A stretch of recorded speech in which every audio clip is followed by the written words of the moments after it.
Hindi kawawa ang mga batang inuutusan sa mga gawaing bahay. Mas kawawa sila kapag lumaki sila na mga simpleng bagay sa buhay ay hindi nila alam.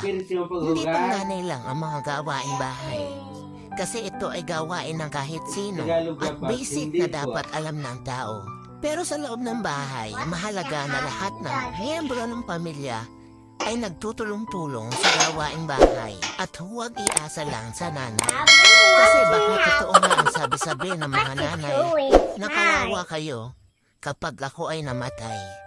Pero alam nyo na pwede talaga itong mangyari at mawala ang isang nanay kasi di natin hawak ang kanilang buhay. Pero kung naturuan natin sila ng mas maaga at naturuan natin sila na magkusa at gumawa kahit di inuutusan, hindi sila kawawa.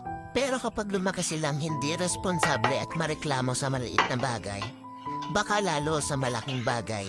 Hindi kontrabida ang mga nanay, sobrang mahal ka niyan. Pero gusto niya matuto ka sa buhay.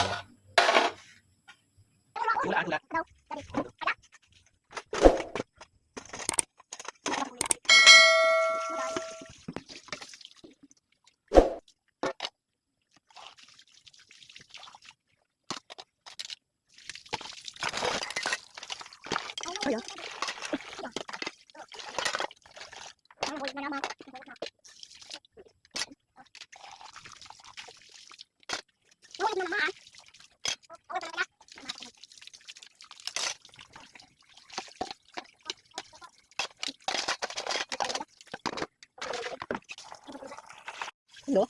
Yung ikaw tugusan. Ako na ganun. Pwede ito yung pagkain ng kuya. Pwede eh. Pagkain ng tubig.